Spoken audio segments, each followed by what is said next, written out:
meu microfone estava desligado. Boa tarde, então, né, a todos que estão aí. Desde já eu gostaria de agradecer, né, a vocês que estão presentes nessa oficina. Esperamos, tanto eu, né, quanto Lara, que seja um evento, um encontro muito proveitoso entre nós. E para quem não me conhece, meu nome é Jaciara, eu sou graduada em História, colei grau recentemente da UVA, então eu sou aí ex-membro também do Centro Acadêmico de História, e para mim é uma grande honra poder estar aqui, né, contribuindo um pouco com o evento. Lara, você quer se apresentar?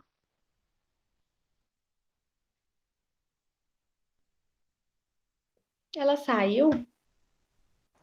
Não, voltei. Oi, gente, boa tarde. Eu me chamo Lara Lutife, sou graduanda de História da nossa querida UVA. Atualmente estou cursando o 8º período e também é um grande prazer, uma grande honra estar juntamente com a minha colega Jaciara ministrando essa oficina para vocês. Então, né, como vocês muito viram no nosso vídeo, foi mais uma introdução básica para vocês. Porque, primeiramente, né, nós queremos começar com um questionamento, né, curioso para vocês. Queríamos a participação dos que estão aqui, se vocês, por acaso, já tiveram contato com algum surdo. E também vocês aproveitam o ensejo para se apresentar e dizer por que escolheu essa oficina de Libras, né, para estar se inscrevendo. Fiquem à vontade.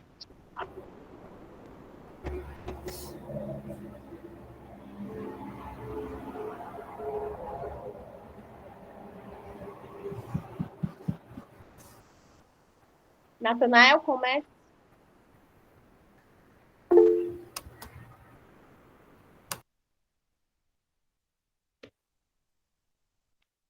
Vocês estão me ouvindo? Sim, Jaciara. Natanael vai falar primeiro? Sim, ele levantou um aqui. Pode ficar à vontade, Rita. Depois eu falo. Certo. Pois bem, eu me chamo Ana Rita, né? Deixa eu só a Jaciara botar lá naquele slide com as perguntas. Bom, eu já tive algum contato com algum surdo. Na verdade, eu já fui para algumas palestras, né? No caso, no IFCE, já tive o prazer aí de participar de um encontro. Eu sou graduanda do curso de História da UVA, né? Estou aí no 7º período, e eu escolhi essa oficina porque me chama muita atenção esse assunto, né, Libras? E eu queria saber um pouco mais sobre isso, também pela questão de eu conhecer as meninas, principalmente a Jaciara. Então, além de saber um pouco mais, prestigiar aí o encontro dessas meninas. Você já fez a disciplina de Libras, Ana Rita? Ainda não. Eu estava tentando aí fazer, mas dessa vez eu não consegui vaga, não. Você vai gostar muito quando você fazer. Natanael?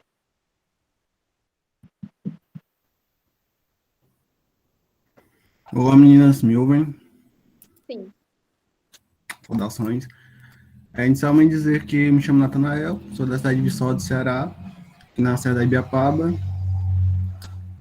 Escolhi o minicurso, dentre os que eu vi, o ensino de Libras, é um que chama muita atenção, sobretudo para a gente, né, que inicia o curso e tudo mais. Então, a gente sabe que que não é comum, por exemplo, existe uma dificuldade muito grande da gente encontrar, inclusive, disponibilidade da disciplina de Libras no curso.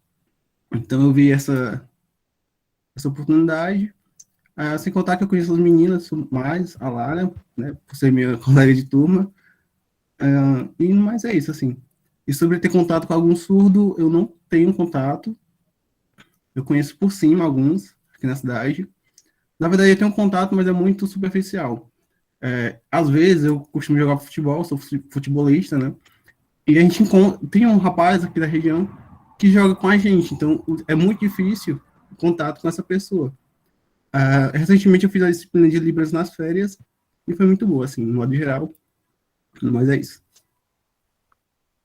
Inclusive, vocês, em 2 dias, em 2 tardes, vocês vão ver a disciplina de Libras de 60 horas da graduação aqui. Os aspectos mais importantes, mais interessantes, vocês vão ver nesses 2 dias de encontro aqui com a gente. Tem mais gente para falar. Ana Maria.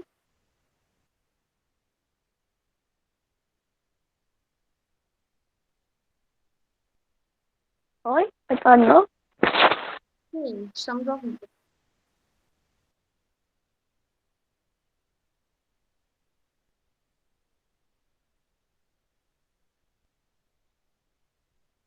Você está ouvindo a gente, Ana Maria?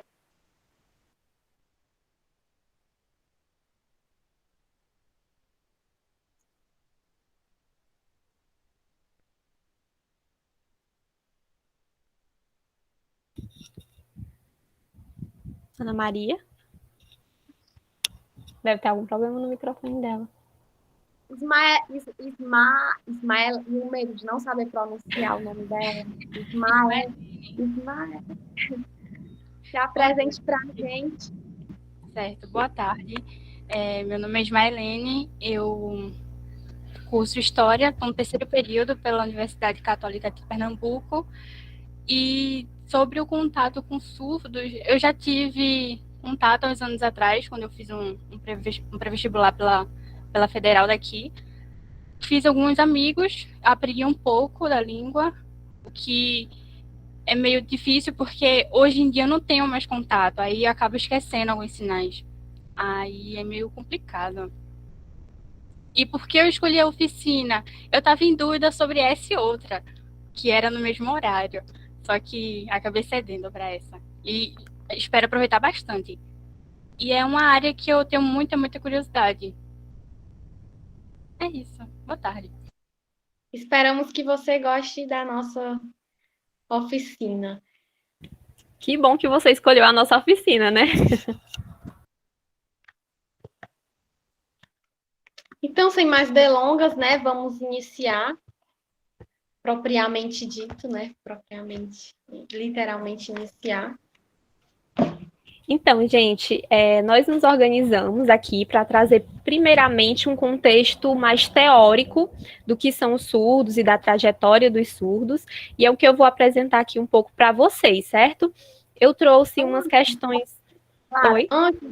Antes, desculpa interrompê-la, vamos só falar, né, que a nossa oficina ela está dividida em 2 momentos. A gente vai ter essa parte inicial de teoria, né, para entender tanto a questão da história, né, do surdo, a gente vai conhecer um pouco do contexto histórico, como também vamos ter a parte prática, né, de conhecer alguns sinais, vocês vão conseguir fazer o nome de vocês em Libras, os verbos mais básicos, as saudações. Então, a gente também preparou esse momento mais didático e prático para vocês. Esperamos que vocês gostem. Isso, muito bem. E para a gente começar, eu trouxe alguns questionamentos iniciais que a gente pode estar refletindo acerca dos surdos. O primeiro é quem são os sujeitos surdos, né? Quando se fala em surdos, são pessoas que perderam a capacidade de ouvir, certo? Por isso eles possuem surdez. Os surdos, eles podem ter adquirido a surdez por 2 motivos, ou de forma congênita ou adquirida. A forma congênita é quando a criança já nasce surda, porque durante a gestação a mãe adquiriu alguma patologia, ou mesmo por algum motivo que é relacionado a doenças, né? Ou então um medicamento. E da forma adquirida é quando a criança nasce ouvinte, e aí, ao longo, né, da sua vida, ou na infância, ou depois, ela também adquire alguma doença, ou também pelos medicamentos, são os 2 principais fatores, né? Primeiro a gente tem que saber disso. Em seguida, nos leva ao questionamento de como é que esses seres surdos foram vistos, foram tratados ao longo dos séculos, ao longo da história. E por isso a gente daqui a pouco vai apresentar para vocês, nos diversos momentos da história, como é que os surdos eles viveram e qual foi esse tratamento direcionado para eles. E a partir disso já nos leva a pensar numa questão muito importante, que é da inclusão desses sujeitos surdos. Será que antigamente, por exemplo, na Idade Antiga, esses surdos eram incluídos? Tinha alguma proposta, algum programa de inclusão para eles? Será que existe, de fato, uma inclusão atualmente? E como é que essa inclusão ocorre? E quais são outras medidas que possam proporcionar uma verdadeira inclusão dos sujeitos surdos no meio social? São essas e outras questões que a gente vai tentar desenvolver aqui ao longo da oficina. Pode passar, Jaciara. Pronto, e aí a gente organizou aqui a história dos surdos, conforme também, normalmente, quando a gente estuda, né, a disciplina de história também é organizada.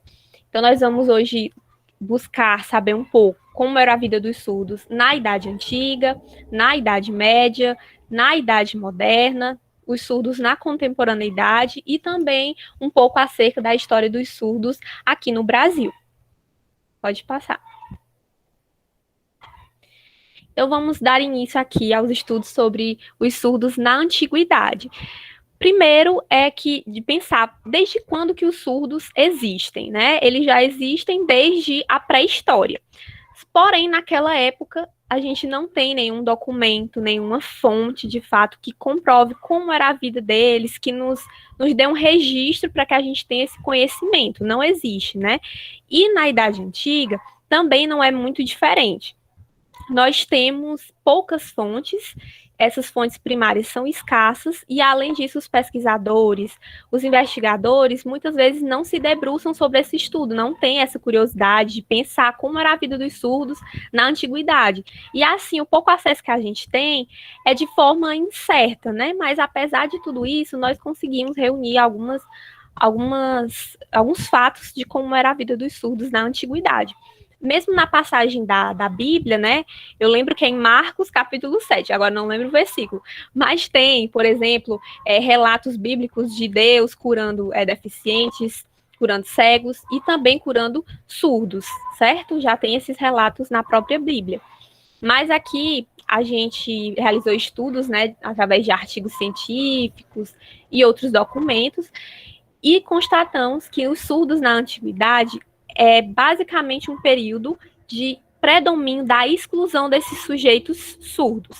E essa exclusão ela acontecia porque naquele período as pessoas, né, viam o nascimento de um ser que, se ele tivesse alguma, digamos, anormalidade, por exemplo, nascesse deficiente da perna, do braço, seja uma deficiência física, seja uma deficiência mental, eles já consideravam como um ser de outro mundo, assim, monstruoso, que era mandado do capeta, algo do tipo. Ou então um castigo de Deus, um castigo divino. Eles relacionavam que os deuses, eles mandavam esses filhos que tinham alguma anormalidade, por exemplo, surdos, né, que para eles era considerado seres bestializados, e eles simplesmente queriam se ver livres desses sujeitos. Então, os surdos, eles eram segregados nessa época da antiguidade, né? E as formas de maus trato, elas aconteciam de diversas formas, que a gente vai conhecer daqui a pouco um pouco mais.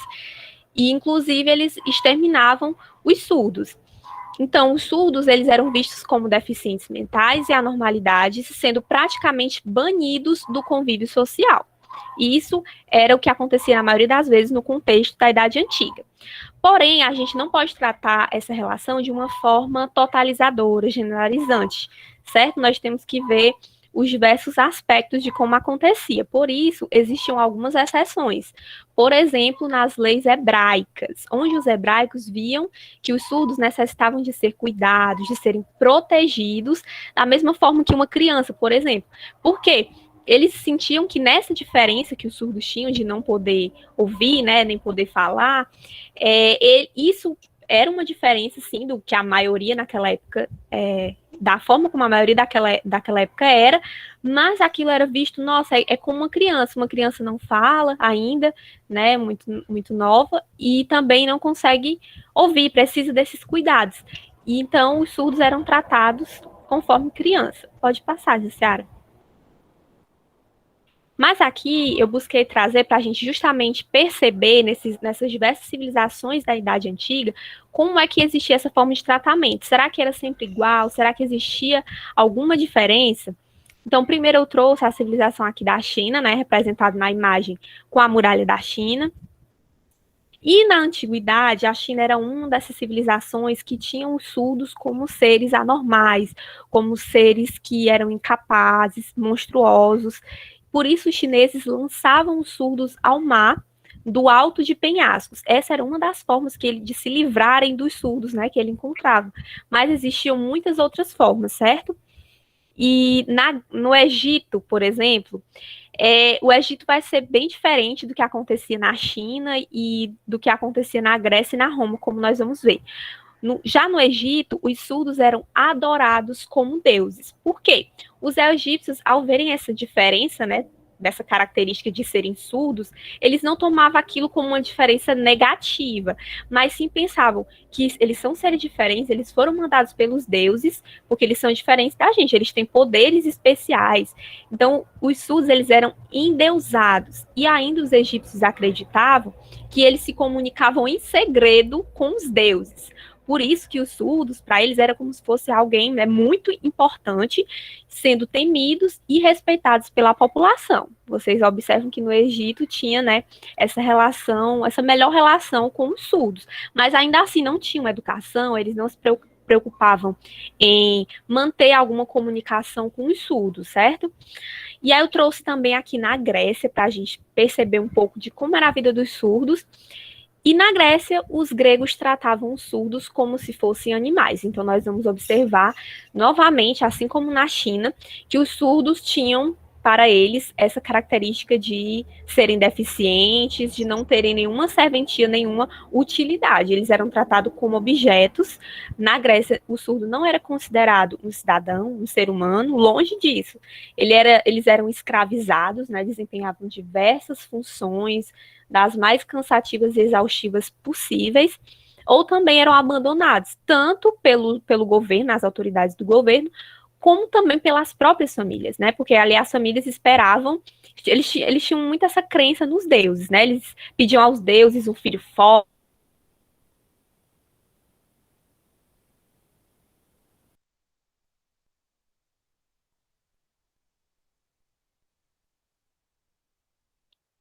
Travou aqui só para mim, foi? Não, no momento tá travado, Lara. E deixa eu ver aqui. Vocês estão me ouvindo? Voltou. Voltou? Pronto, voltou. É que eu perdi a conexão. Onde é que eu tinha parado? Até onde vocês me ouviram? Você estava falando Dos gregos. Na Grécia, né? Uhum. Pronto. Então, lá na Grécia, como já estava falando, os surdos eles eram tratados como escravos, desempenhavam os mais diversos.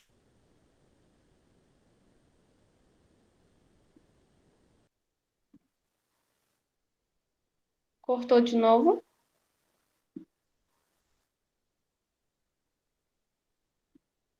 Travou. Eu acho que é a internet dela. Tenho certeza, na verdade. Voltou. Tá só caindo, né? Calma aí, deixa eu vir mais pra cá, ver se... Tá bom? Tá dando pra ouvir agora? Sim. Pronto.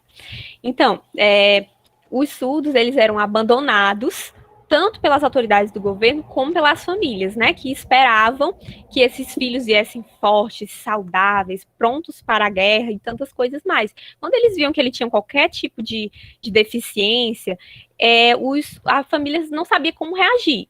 Ou eles tentavam se desfazer logo do filho, ou eles ficavam sempre se lamentando e buscando deixá-los isolados, né, para justamente não ter esse julgamento da sociedade. Então, também eles eram condenados à morte na Grécia, né, pelas autoridades ou pela família, porque os surdos eram considerados incômodos para a sociedade, pois para os gregos o pensamento, vejam bem, o pensamento se dava mediante a fala. Sobre isso eu vou falar um pouquinho mais à frente, né, que era a forma que o Aristóteles pensava.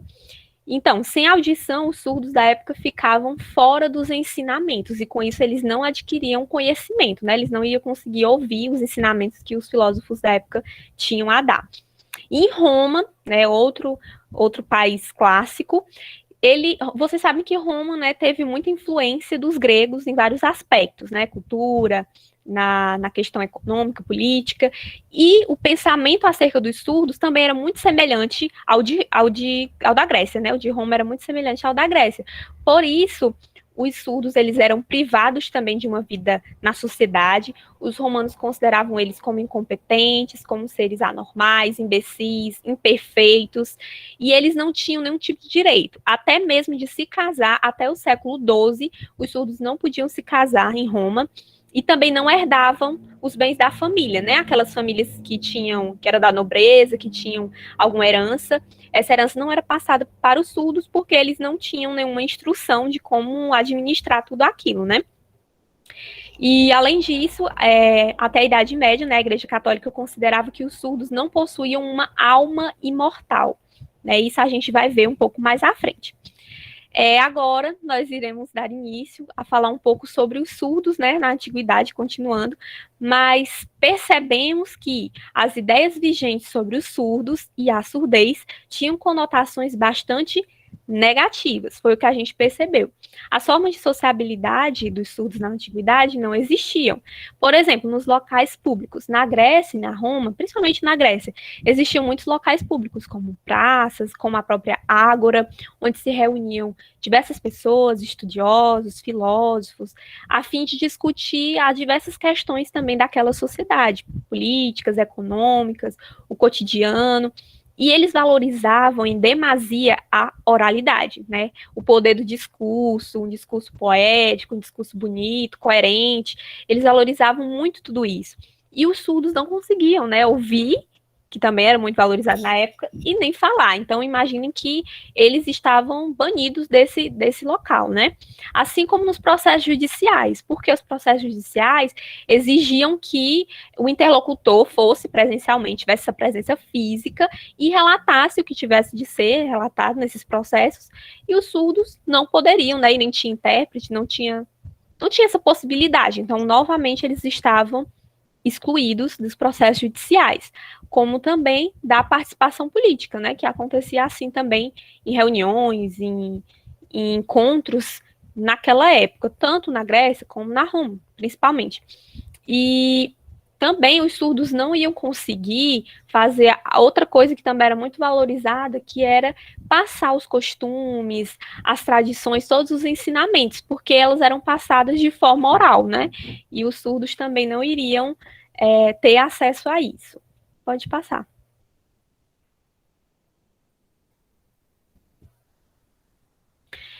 Então, os surdos na Idade Média. Na Idade Média, nós iremos ter uma continuidade dessa exclusão dos surdos. Claro que nós não podemos pensar, terminou a Antiguidade, e teve uma ruptura e começou a Idade Média. Não, né? Teve todo um processo de transição, onde coisas permaneceram e outras novas apareceram, mas o tratamento com os surdos foi algo que praticamente permaneceu igual, né, com a questão da exclusão. Mas entra uma nova instituição muito importante na Idade Média, que é a Igreja Católica. Como a gente sabe, a Igreja Católica foi quem esteve na centralidade do poder, do domínio sobre os povos na Idade Média, né? Ela que ditava como se portava a conjuntura política, como também a econômica, a social, como as pessoas daquela época se organizavam. E tudo isso baseado na religião, né, na religião católica. E aquelas pessoas tinham que seguir tudo que a igreja pedia, os mandamentos divinos.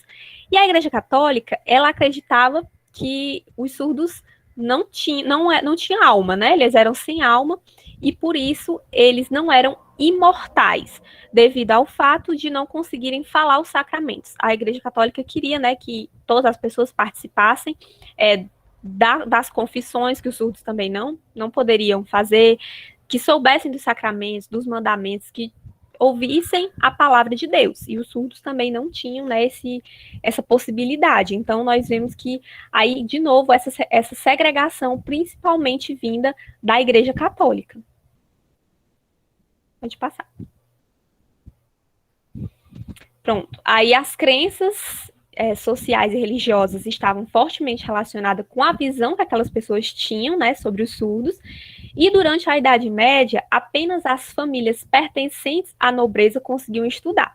Na Idade Média existia uma grande dificuldade, né, dessa questão dos estudos, porque naquela época existia muita pobreza, né, era tudo muito difícil, tudo muito escasso.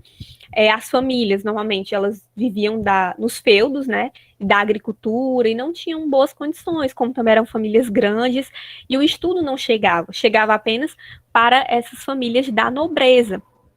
E depois, né, pelo motivo de a ciência quase não existir no decorrer da Idade Média, não era possível desenvolver qualquer tipo de método que favorecesse a comunicação com os surdos. Por exemplo, se uma família quisesse, de alguma forma, fazer com que o seu filho surdo desenvolvesse uma oralidade, poderia fazer o quê? O que acontecia?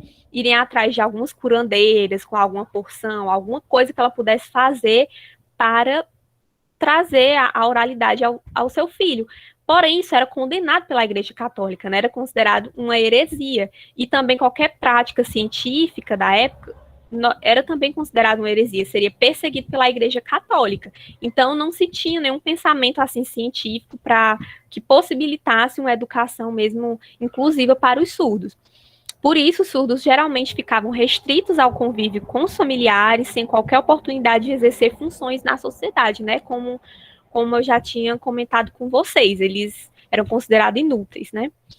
E aqui eu trouxe meio que uma linha do tempo de alguns filósofos importantes da Grécia, aqui o filósofo Heródoto, que é considerado o pai da história, né? Porque ele se dedicou a ir em busca de várias histórias, ele era um curioso, um aventureiro, e ele acabou pensando também nesses seus estudos sobre os surdos, sendo que ele classificava os surdos como seres castigados pelos deuses, né? Ele era uma dessas pessoas que tinham essa visão de castigo divino como o fator que fez com que o indivíduo nascesse surdo. Também, um outro importante filósofo foi o Aristóteles.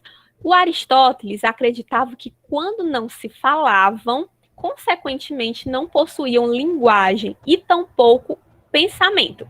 O Aristóteles relacionava o fato de pensar, né, de ter um raciocínio lógico, com a linguagem. Se você não conseguia falar, não transmitia sua oralidade, o seu conhecimento, é porque, consequentemente, você não tinha a capacidade de pensar, de ter um raciocínio. Era assim que o Aristóteles pensava.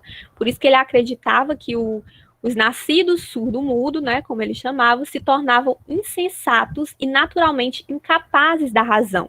Então, a visão que se tinha é que os surdos não tinham a capacidade de aprender, de raciocinar, eles eram mesmo sem a inteligência, né? Era isso que o Aristóteles pensava. Aí também tinha um outro filósofo, que é o Hipócrates. O Hipócrates estava envolvido com as questões médicas, né, da ciência, da medicina, e ele associou a clareza da palavra com a mobilidade da língua, mas ele não falou nada sobre a audição. Eles tinham essa ideia, né, de que a surdez ela estava relacionada também com a fala. E na Grécia também tinha o filósofo Sócrates, onde o Sócrates vai conversar com um de seus discípulos, que é o Hermógenes, a respeito de sinais dos surdos. Veja bem, diferente dos filósofos que eu estou apresentando até o momento, o Sócrates ele vai em uma conversa com o Hermógenes pensar, mas se eu sou surdo, imagine se eu tivesse a minha boca tapada, né, e os meus ouvidos. Como que eu iria conseguir me comunicar? Eu tentaria, de alguma forma, gesticular, apontar para o que eu queria, para que alguém pudesse tentar entender o que eu estava querendo dizer. Então, de certa forma, ele se colocou no lugar do surdo por um momento e pensou, por que faz mal eles utilizarem os sinais? É uma forma de comunicação. Ele foi o primeiro desses filósofos a pensar nesse sentido, certo? E também aqui eu trouxe outra imagem, né, que não dá para ver muito bem, mas que fala que na Europa não dava um tratamento bom aos surdos, né, jogavam ele na fogueira, os surdos eram sujeitos estranhos e também eram proibidos de receberem a comunhão, certo? Porque eles eram considerados incapazes, né? Também eu trouxe aqui uma imagem de os monges beneditinos na Itália, que empregavam uma forma de sinais para comunicar entre eles, a fim de não violar o rígido voto de silêncios. É que os monges, né, lá nos mosteiros, eles tinham que ficar em silêncio, trabalhando, lendo, ou mesmo fazendo as suas anotações, tinha que ficar concentrado naquilo, era uma ordem, né? E a fim de não violar essa ordem, a forma que eles arrumaram de manter alguma comunicação foi através dos sinais, né? Das gesticulações. Então, eles se utilizavam dessa prática. Pode passar, Jaciara.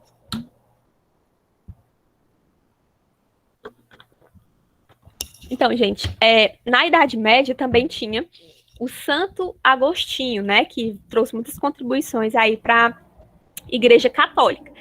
E ele acreditava que aqueles que tinham filhos surdos estavam a pagar pelos seus pecados. Era a ideia que predominava, né? Ele também defendia que os surdos podiam aprender e transmitir conhecimento através dos gestos.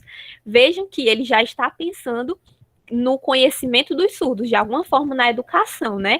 E pensando também que os gestos seriam um meio viável para que isso acontecesse, que seria, assim, equivalente à fala para a salvação da alma. Ele também traz isso, né? Ao contrário do que os outros filósofos estavam falando, que não poderia, o Aristóteles, né, no caso, que não teria alma, o Santo Agostinho já fala nessa possibilidade de salvação da alma. E os cristãos, até a Idade Média, acreditavam que os surdos, diferentemente dos ouvintes, não possuíam uma alma imortal, uma vez que eram incapazes de proferir os sacramentos. Pode passar. Aqui, né, mais uma pequena linha do tempo. Aqui já nos finais, né, da Idade Média, onde fala que no fim da Idade Média começa um caminho para a educação do surdo, mesmo que mínimo, é a partir do final da Idade Média que vão começar a pensar na educação. Aqui também tem a imagem do Rodolfo Agrícola, que foi um dos primeiros educadores da França. Como eu falei para vocês, a educação lá era escassa, só chegava até uma família nobre, né? E aí vai começar aí os primeiros educadores a surgirem. Como também no Renascimento, né, a surdez vai passar a ser analisada sob uma ótica médica e científica, né, saindo daquele contexto lá da Idade Média de que só a vontade divina prevalecia e de perseguição que se tinha à ciência. Agora a ciência vai começar a ser valorizada e os científicos vão ter essa ideia de pensar na parte médica, por que a surdez aconteceu, quais os motivos, será que ela pode ser curada? Essas ideias vão começar a aparecer aí com o renascimento e o desenvolvimento da ciência. Também aqui embaixo tem o John Beverley, que ele ensinou o surdo a falar pela primeira vez, né? Só que a metodologia dele ainda era essa oral, né? Ele tentava ainda ensinar de forma oral. Aqui também tem em Constantinopla, que neste local os surdos realizavam algumas tarefas como serviços da corte. Eu trouxe isso porque antes, né, eu tinha falado para vocês, no contexto da Idade Antiga, que o surdo não tinha uma serventia assim para desempenhar algum papel, né, social para aquelas pessoas. E aqui em Constantinopla ele já vai começar a trabalhar na corte, né, a prestar alguns serviços. Vejam a inserção que vai acontecendo aos poucos. Também trouxe aqui o primeiro professor de matemática na França, que é o Girolamo Cardano. E em seguida também aqui o Bernardino Pinturicho. Ele era surdo, certo? Na sua juventude ele acabou ficando surdo. Pode passar, Jaciara.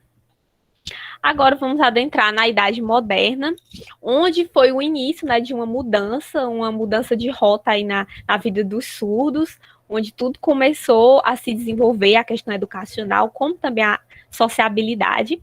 A realidade dos surdos começou a mudar.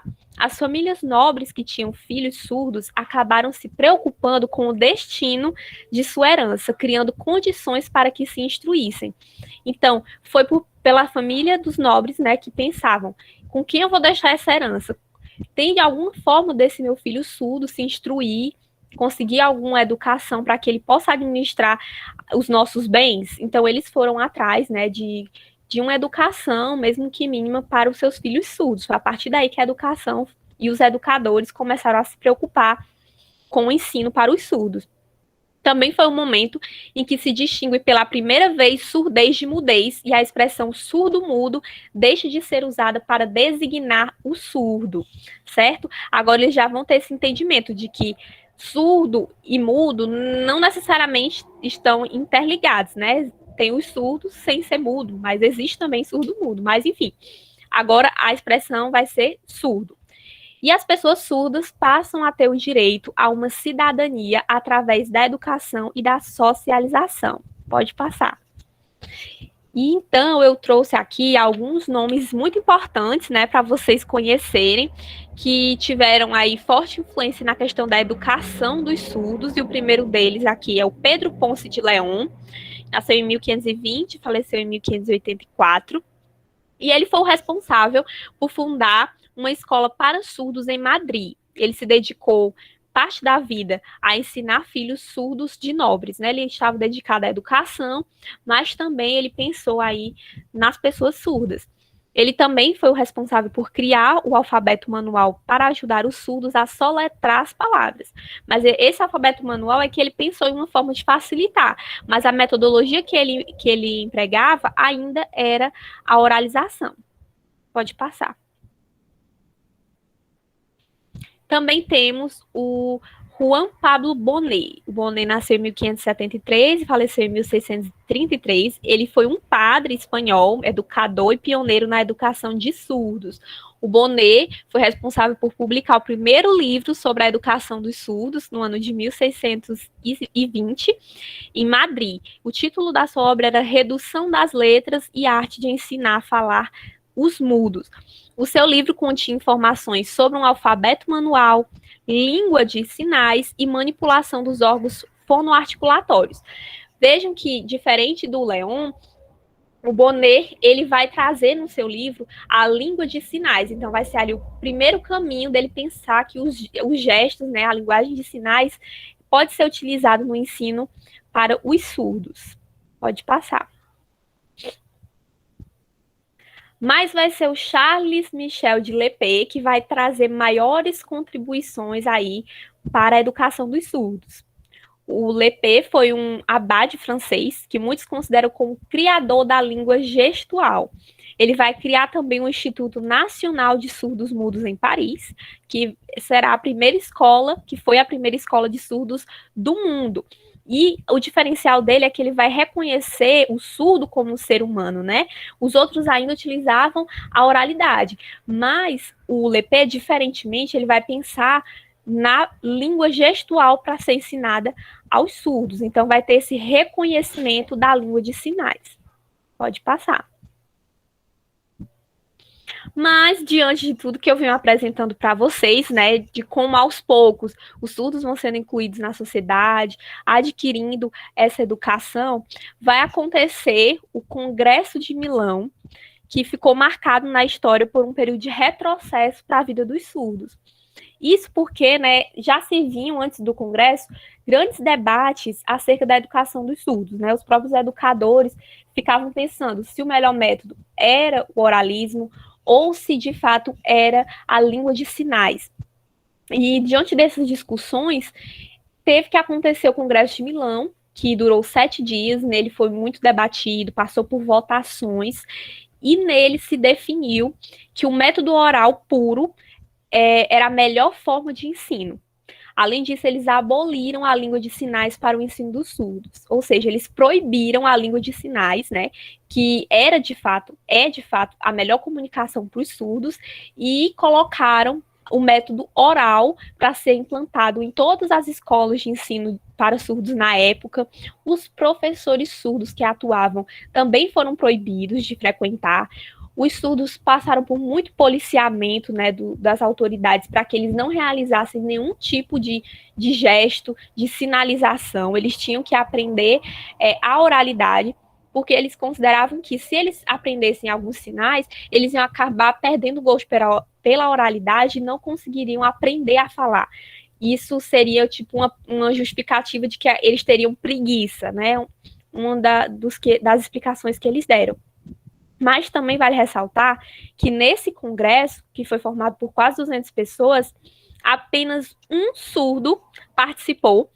E no momento da votação, ele foi convidado a se retirar. Ou seja, aquela votação, aquela discussão toda era destinada a pensar na vida, né, no futuro dos surdos, na educação deles, e eles não tiveram o direito de participar diretamente daquele momento. Foram terceiros que decidiram o que era melhor para eles, né?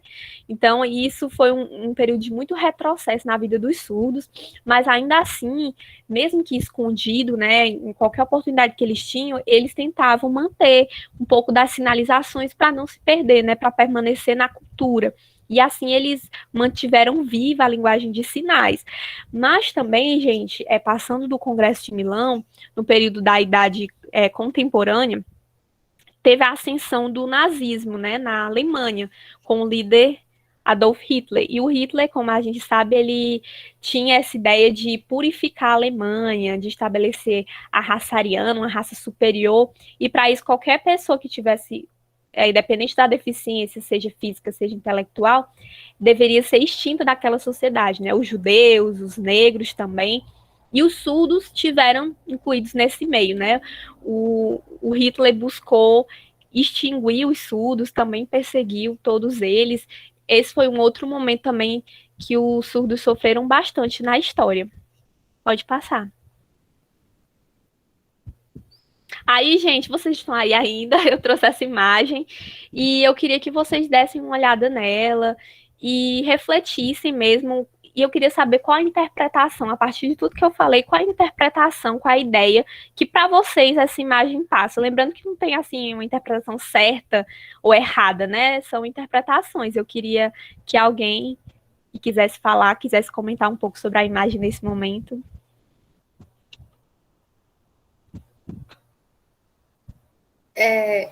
Ao meu ver, essa imagem representa muito, de fato, o que a mão para essas pessoas serve, né? Por exemplo, para eles ouvirem e também para eles falarem. É o meio deles ouvirem, deles falarem. É isso que eu entendi ao ver essa imagem. Muito bem, Ana Rita. Também concordo com a sua interpretação. Alguém mais quer falar?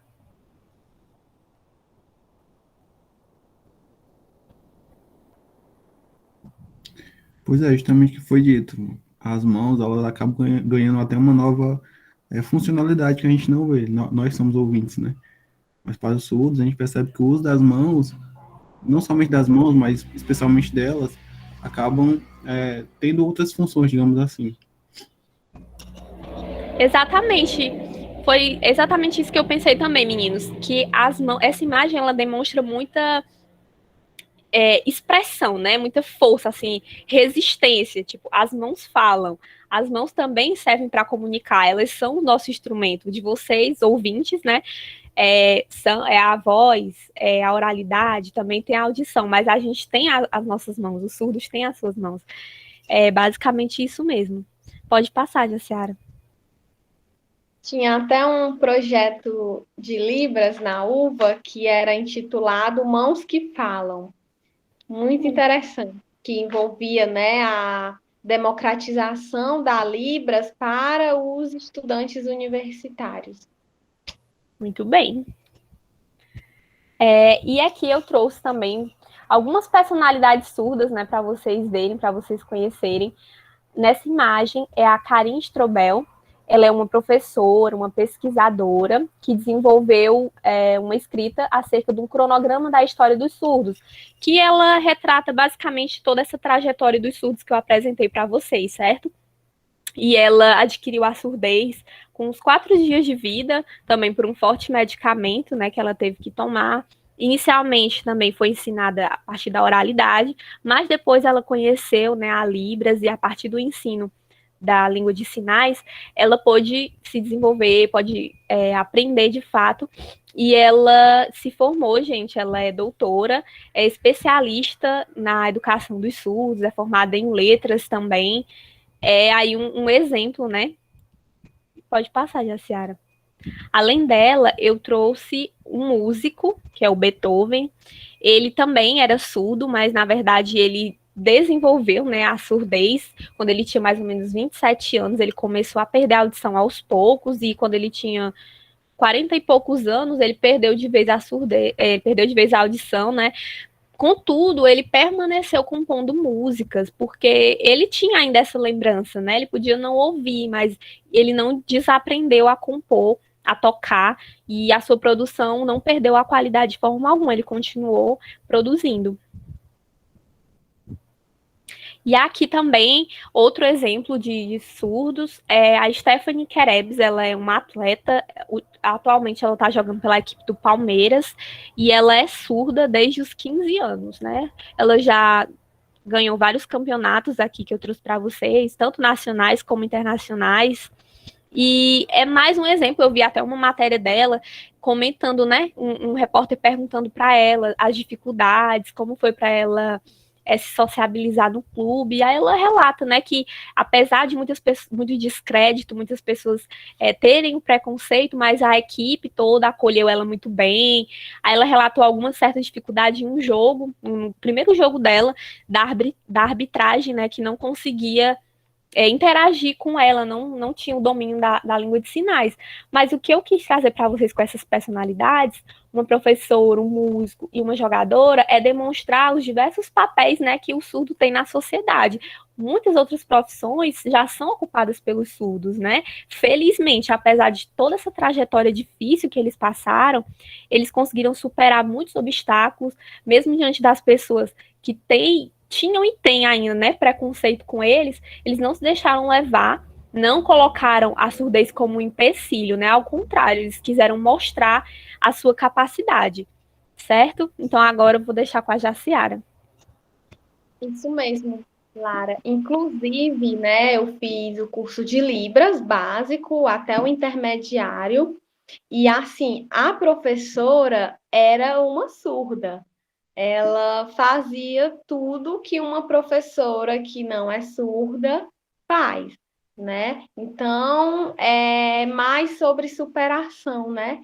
Então, a gente não pode colocar a surdez como um obstáculo para se vencer na vida, né? Para ter uma graduação, para entrar na universidade. Então, a gente tem, assim como esses exemplos que a Lara citou, a gente tem vários outros, principalmente do IFCE. No IFCE de Campinas, a professora de Libras, ela é surda também. No IFCE de Sobral, a professora também é surda. E na UVA é o professor, como é o nome dele, Lara? Ele não é surdo, mas ele é um ótimo... O professor Paulo Henrique. Professor. O professor Paulo Henrique. Pronto. Mas é isso, pessoal. Essas pessoas surdas, né, elas estão aí disseminando, democratizando o acesso a Libras para as pessoas. E agora a Lara, né, muito bem fez uma visão não superficial, né, mas bem panorâmica da história do surdo pelo mundo. É bom também trazermos, né, para a nossa realidade brasileira. A partir de que tempo, né, o surdo ele vai passar a ter um pouco de notoriedade aqui no Brasil, né? Então, eu vou começar com vocês falando que quem vai introduzir a língua brasileira de sinais no Brasil vai ser Dom Pedro II, né, que faz parte aí do grande segundo reinado. A gente sabe que o segundo reinado está eminentemente, né, atrelado ao Império, e essa época significa um tempo de modernizações, de avanços, né, de grandes monumentos construídos, de modernizações nas ruas do Rio de Janeiro. Mas, apesar, né, de Dom Pedro II ter todo o seu interesse político por trás de todas essas inovações que ele vai propor aqui para o Brasil, mas é importante dizer que ele, né, pensou a introdução da Libras para o Brasil. Por quê? Ele vai conhecer, né, o Ernest Rouet. O Rouet, esse nome vocês não podem esquecer. Rouet, ele era, né, um professor francês lá da França, que Dom Pedro II tinha, né, um contato, digamos que amistoso. Então, em 1856, ele convida o Ernest Rouet para vir morar no Brasil, para introduzir Libras aqui, né, para a sociedade, sobretudo no Rio de Janeiro, quando vai ser criado o INES, que é o Instituto Nacional de Educação do Surdo. Esse INES vai ser inaugurado em 1857, e atualmente o INES ainda exerce atividades, né, lá no Rio de Janeiro. Aqui a imagem do INES. O INES, ele vai atender, né, especificamente os surdos, a questão desde o ensino do ensino infantil até o ensino médio, vai ter esse acompanhamento especializado do surdo, e vai ser onde o surdo vai poder se alfabetizar, né, em Libras. Então, atualmente, ainda funciona e foi, né, trazido por Dom Pedro II. Só que vocês se perguntam, né, por que Dom Pedro II teve esse interesse, essa iniciativa, né, de introduzir a língua propriamente brasileira de sinais. Bom, o neto de Dom Pedro II, o filho da princesa Isabel, ele é surdo, ele nasceu surdo, né, na época, e aí, devido a isso, né, Dom Pedro II quis trazer uma melhor educação para ele. Naquela época, quando uma criança nascia surda, né, era algo muito tabu, algo que as pessoas não entendiam ainda, não existiam tantos estudos para a educação dessas pessoas. Então ele vai contratar esse professor, né, para introduzir a Libras aqui pelo Brasil, né, mas teve esse interesse familiar por trás. E a gente tem o Setembro Azul, a gente conhece muito o Setembro Amarelo, né? O Setembro Amarelo marcado pelo mês, o Setembro Amarelo por conta, né, de ser o mês do suicídio, mas o Setembro Azul, eu não sei se vocês já conheciam, mas o Setembro Azul, ele vai dar espaço para a acessibilidade, né, da Libras para as pessoas surdas. Não só as pessoas surdas, mas também para a comunidade surda.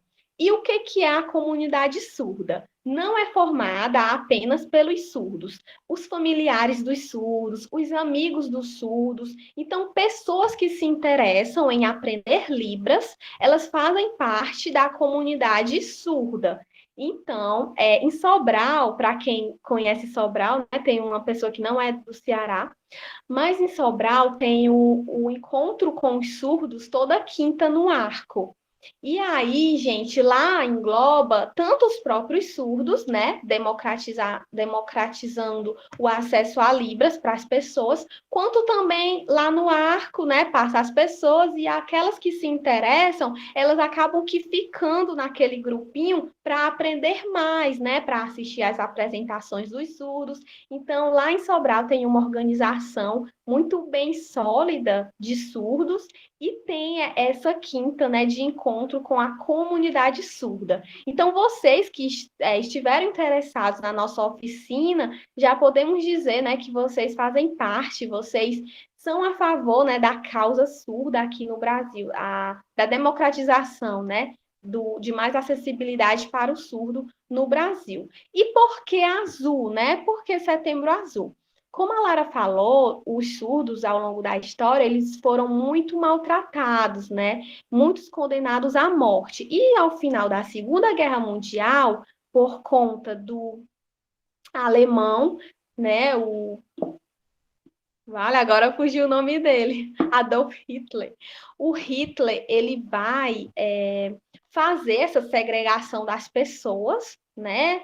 Ele considerava a raça, né, sua raça como a ariana, mas também os surdos, eles vão ser postos no canto como sujeitos que mereciam morrer. E aí eles vão, os deficientes da época, eles vão amarrar com uma fitinha azul no braço. Então, essa simbologia da fita azul no braço, para condenar essas pessoas para a morte, tá, né, homenageando não, porque de certa forma é uma simbolização de resistência, né, de luta. Então, por isso que tem o Setembro Azul, porque era uma fita azul que eles marcavam os surdos, né, que eram condenados à morte, que eram considerados sem prestígio na sociedade, né, na sociedade nazista. E essa frase, né, muito bem chocante, resume o que a gente está falando aqui para vocês. O real deficiente não é aquele que não ouve, mas é aquele, né, que se recusa a escutar e compreender o próximo e ter uma sensibilidade para o olhar, para a realidade do próximo. E ao longo da história dos surdos no Brasil, vão ser criadas algumas leis importantes, né, para a história, para a trajetória do surdo no Brasil. A primeira que a gente tem na história foi a lei de 2002. Essa lei, 10.436, ela é bastante comentada, né, entre a comunidade surda, entre as pessoas que estudam isso, porque em 2002, oficialmente, Libras vai ser reconhecida como a segunda língua oficial do Brasil. Então, imaginem, né, que conquista foi essa. E a gente sabe, né, que a primeira língua é o português, mas muita gente atualmente não sabe que Libras é uma língua e muito menos que Libras é a segunda língua oficial, ou seja, todo brasileiro, por natureza, devia ter Libras no seu vocabulário, né, para se comunicar com essas pessoas. O decreto também de 5.626, ele vai, né, regularizar, ele vai legitimar a lei de 2002, né, que declara Libras como uma língua oficial do Brasil, mas também vai trazer alguns adicionais. Como assim? Vai trazer que Libras merece sim ser implantada nos currículos escolares, né? Então vai trazer muito Libras para como uma disciplina nas escolas. Será que atualmente, né, tudo foi praticado, tudo foi posto em execução? A gente sabe que não, né? Mas, por exemplo, nas faculdades, nas universidades, graças a esse decreto, nas universidades tem essa disciplina de Libras, só que é muito problemático ainda, porque a gente tem uma disciplina que é no último período, pelo menos na nossa grade da UVA, né, merecia ser trocada. O aluno já está, né, muito atarefado com o TCC e acaba que fazendo a disciplina muito corrido. E aí ele não aproveita de forma que trará rendimentos, de certa forma. Porque quando ele vai fazer Libras, aqui na nossa grade curricular da UVA, é quando ele já tem passado pelos estágios, ele já tem estagiado. E se lá no estágio ele se deparou com um aluno surdo, por exemplo. Então, essa disciplina de Libras, né, merecia sim ter uma atenção melhor para ela, principalmente, né, nos cursos de licenciatura, que é onde foi posto como obrigatória Libras. Atualmente é uma disciplina obrigatória, pelo menos na nossa universidade estadual, e nas licenciaturas. No bacharelado é optativa. E essa lei 12.319, ela vai trazer a atuação do intérprete e do tradutor de Libras, né? Naqueles grandes eventos, nas escolas, né? O aluno surdo, atualmente, para haver inclusão dele na sala de aula, é preciso ele ter um intérprete. Então, é muito lindo a gente falar, nossa, de inclusão, de trazer o aluno surdo junto para a turma dita normal, mas, gente, será se realmente acontece uma inclusão com surdo, se ele for colocado dentro de uma sala de aula com os outros alunos, sem intérprete? Na verdade, ele vai estar integrado, né? Vai ter a integração. Ele está integrado fisicamente, ele está presente na sala de aula, mas ele não está incluso, né? Então, inclusão e integração são dois nomes diferentes sendo aplicada a essa realidade do surdo dentro da sala de aula. Então, não é preciso apenas trazer políticas que estimule o aluno surdo a ingressar na educação básica, né? Mas também é importante fazer com que ele permaneça, né? Continue ano a cada ano na escola e não venha desistir. porque o que a gente tem é um forte número de evasão por conta, né, da falta de acessibilidade desse surdo no ambiente escolar. Outra lei também, de 11.796, essa lei, gente, ela é de 2008, ela foi instituída pelo Lula, porque ela vai instituir o Dia Nacional do Surdo no Brasil. É uma lei nacional de 26 de setembro, como o Dia Nacional do Surdo. Por isso que é Setembro Azul. Setembro Azul, né? Por que é setembro? Porque setembro aconteceu o Congresso de Milão, que a Lara muito bem explicou. Esse congresso foi muito importante para a história do surdo. Setembro, né? Também aconteceram as diversas outras criações. O INES, né, foi criado em setembro no Brasil. Então, aconteceram algumas marcas históricas com a comunidade surda.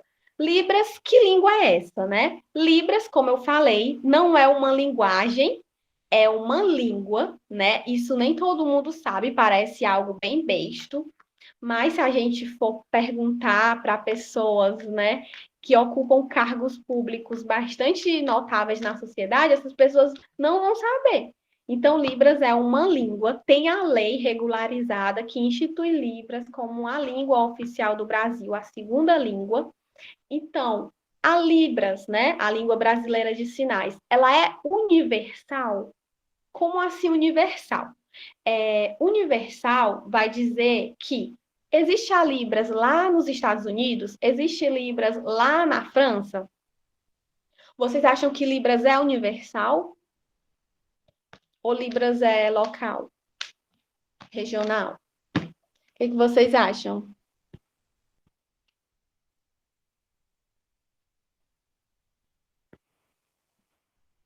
Vocês estão me ouvindo?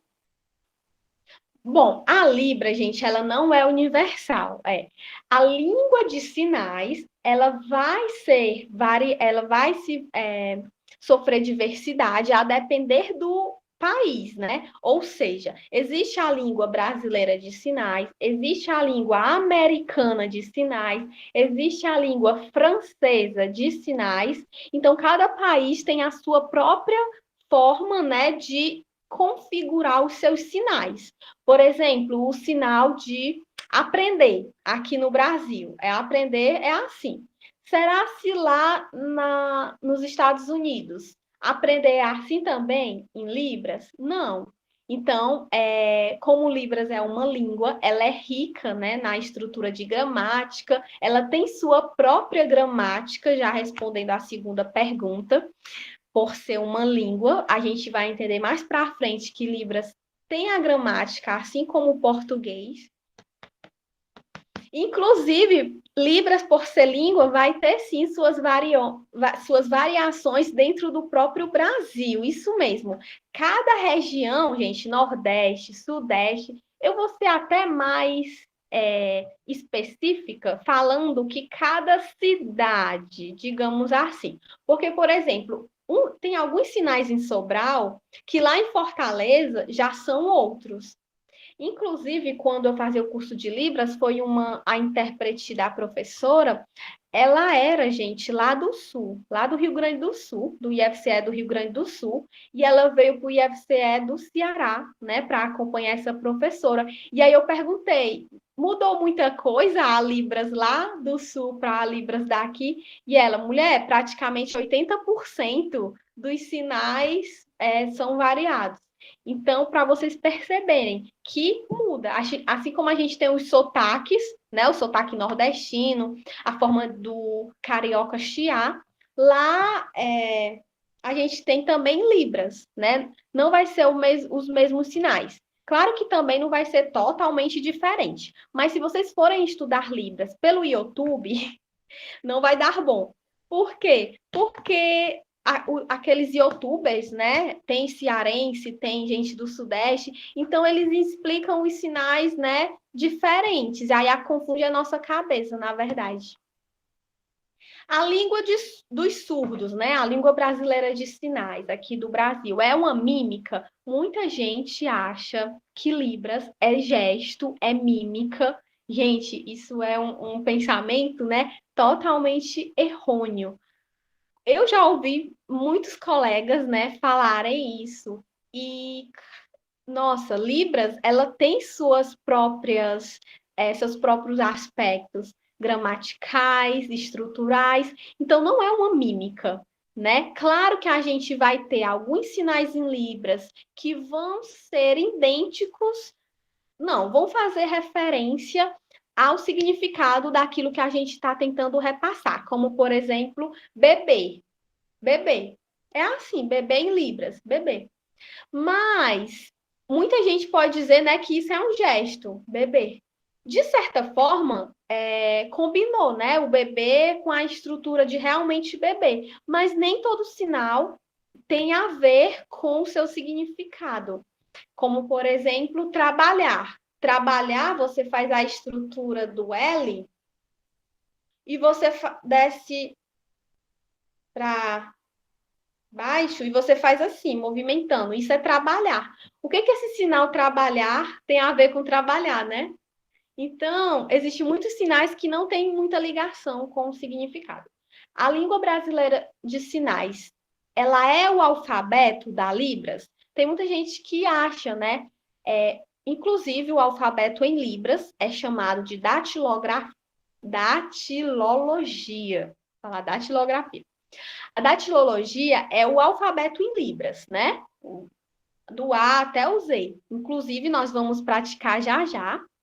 E muita gente acha, né, que cada sinal não tem que Libras é você simplesmente fazer, né, a letra de cada objeto. Por exemplo, me empreste aquele livro. Aí eu vou escrever, me empreste.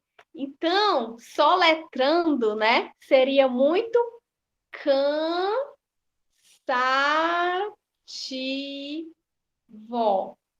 Então, não ia dar certo. Então, por isso que cada palavra tem o seu próprio sinal, né? Para resumir bem mais.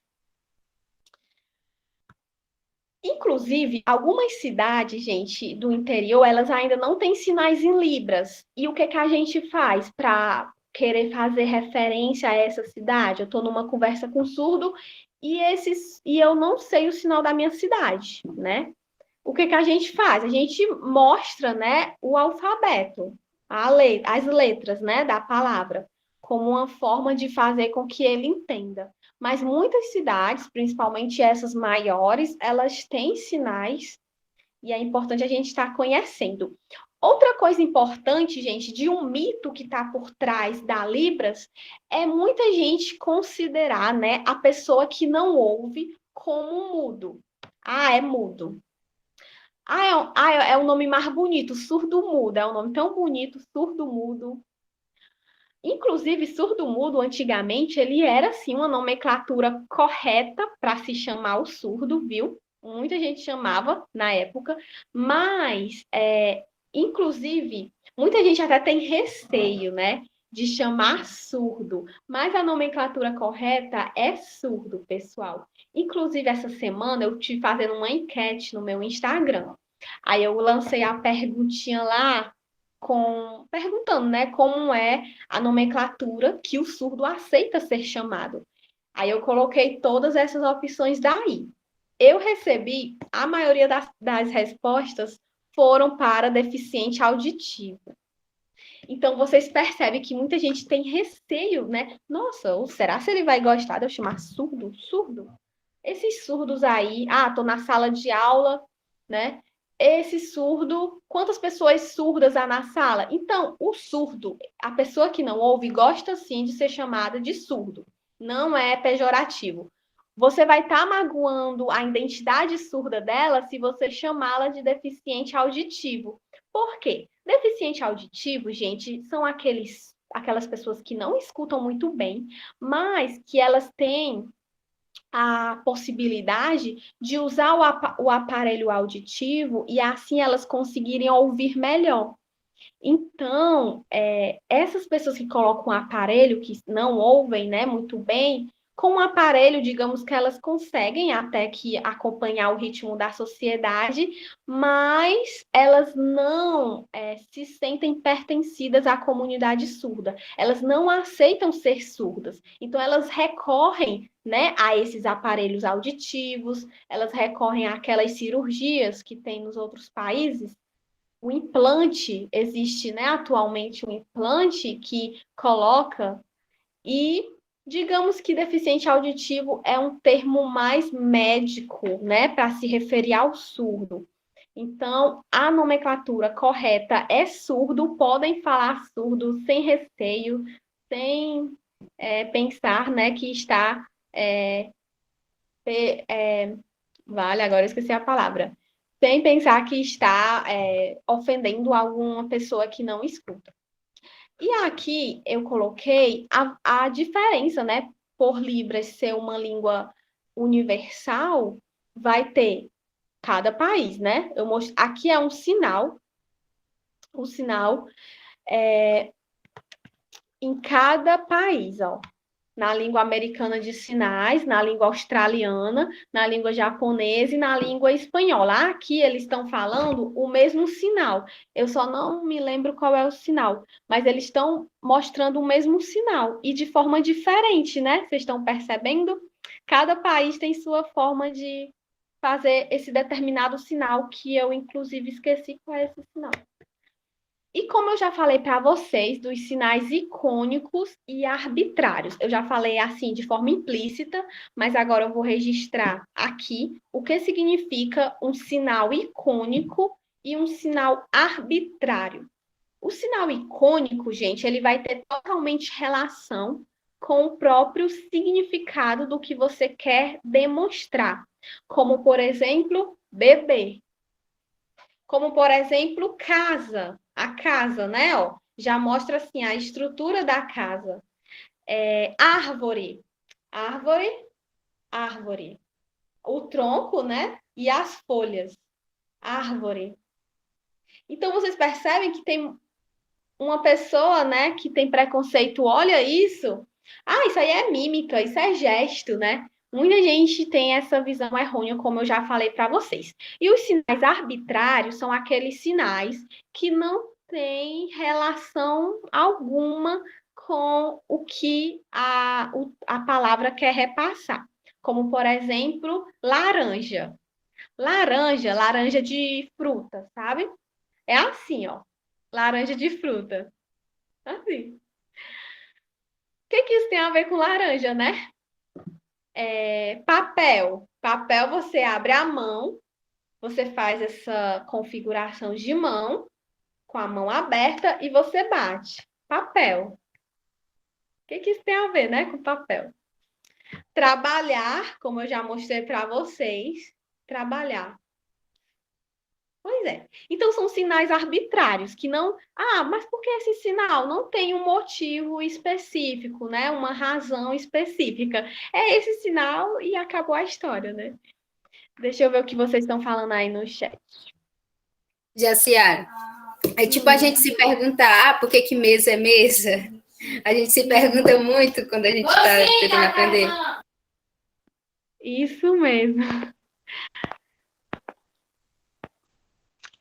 A Ana Maria falou das variações, né, de cada estado, que realmente tem, e tem sinais que são parecidos. Acho que o que faz total diferença também são as expressões faciais. A gente vai conhecer, gente, e até a gente vai pontuar que as expressões faciais, elas vão ser um elemento muito forte na construção da gramática de Libras. A gente vai conhecer mais para frente a gramática. Aqui é um exemplo de sinais icônicos e arbitrário. Casa, né? Como já mostrei no outro slide. E fazer. Olha como é o fazer, ó. Você faz o legal, né? Normal, legal. Aí você faz assim, ó. Fazer. Fazer. Isso significa fazer. Fazer minha casa. Fazer minha Minha o quê, mulher? Tô sem criatividade para inventar a frase. Enfim, vocês entenderam, né? Os sinais arbitrários e os sinais icônicos. Digam aí no chat. Gente, e agora, né, para fechar essa parte, Libras é exclusivamente icônica? Como eu falei para vocês, Libras não é totalmente icônica, porque ela não é formada apenas, né, por gestos, ela não é formada de gestos e mímicas, na verdade, né? Tem toda uma estrutura gramatical por trás desses sinais. Pronto, aqui eu vou retomar. Eu trouxe um pouco sobre a educação dos surdos, né, para a gente refletir até mesmo sobre a nossa realidade, como foi nos tempos de ensino fundamental, de ensino médio, ou como será que está sendo hoje, né, a educação dos surdos. Como acontece a inclusão do surdo em sala de aula? Vocês já tiveram colegas surdos na sala de aula de vocês, em qualquer momento da educação? Bem, no meu caso, não. É mais parecido com o que você falou no começo, né? De quando existe uma pessoa que a gente conhece que é surda, normalmente os pais deixam em casa, né? E ela não vai para a aula e basicamente é assim. Pelo menos tem uma pessoa que eu conheço aqui na localidade que ela é surda, mas ela nunca frequentou a sala de aula. Pois é, eu também, a maioria da realidade que eu conheço também é essa, né? Eu cheguei, eu não, também nunca tive nenhum colega surdo, né? Não passei por essa experiência, mas eu via, né, na escola, em outras turmas, existiam os colegas surdos, mas eu também não tinha esse contato com eles. Foi ela tá comentando aqui no chat, que teve um pré-vestibular que ela fez, da qual ela fez parte, que a maior parte era voltado para a comunidade surda, que legal. O Natanael também não recorda de ter nenhum colega surdo, né? Pois bem, gente, pode passar, Jaciara. Então, eu trouxe também algumas abordagens educacionais aqui, só para vocês terem uma noção, né? Talvez vocês já até tenham ouvido falar, que são algumas metodologias que tem para a educação dos surdos, né? Tem a oralista, que eu e a Jaciara até já comentamos aqui ao longo da fala, que ela considera, né, o método oralista como a maneira mais eficaz de ensinar o surdo, sendo através da língua oral, né? Os oralistas querem a todo custo impor que os surdos adentrem no universo dos ouvintes, né? Eles não pensam na possibilidade de pensar no que é melhor para os surdos, qual a forma que eles podem aprender mais facilmente, que é com a língua de sinais. Não, eles querem que os surdos venham a se tornar o que para eles é normal, né? Que é ser ouvinte. E já a comunicação total é uma abordagem educacional que foi permitida a prática de uma série de recursos. Aqui tem uns exemplos, que é a língua de sinais, a leitura orofacial, utilização de aparelhos de amplificação sonora, alfabeto digital. Então, na comunicação total, eles deixam assim o surdo para o educador, na verdade, à vontade, né, para ensinar ou na forma oral ou também na língua de sinais e utilizando outros recursos. Então, eles podem acontecer de forma simultânea, né? Já no bilinguismo, é uma abordagem que mais se apropria à cultura surda, pois não recrimina a surdez ao ponto de querer bani-la, reconhece a língua de sinais como língua natural dos surdos e propõe o ensino-aprendizagem da língua portuguesa como a segunda língua na modalidade escrita. Então, no bilinguismo, ele vai, de fato, entender a particularidade do surdo, né? E vai buscar que ele aprenda a primeira língua, a natural, a língua de sinais, e só depois, né, ou juntamente com a língua brasileira, a língua portuguesa, né, no caso. Pode passar, Luciana. Aí eu trouxe essa imagem, né, e aqui ao lado fala o decreto número 5.626, de 22 de dezembro de 2005, prevê acessibilidade para os surdos em locais públicos. Contudo, grande parte desses locais não estão cumprindo o que a lei determina.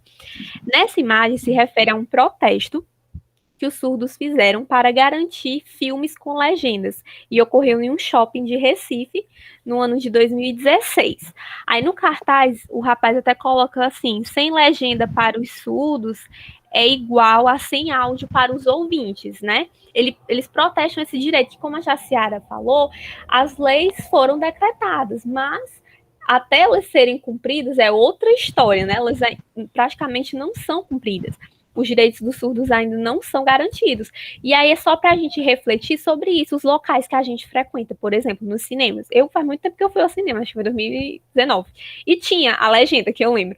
Mas assim, eu não sei, né, até que ponto, por exemplo, num restaurante mesmo de um shopping ou qualquer outro restaurante, se um surdo estiver, será que as pessoas lá, o atendente, o garçom, vão saber se comunicar com os surdos? Ou em outro, qualquer ambiente que ele esteja, a gente tem que pensar sobre isso, nos locais mesmo do cotidiano, né? Se ele chegasse assim na nossa casa, como será que a gente ia tentar essa comunicação com os surdos? A gente tem que pensar acerca disso, né?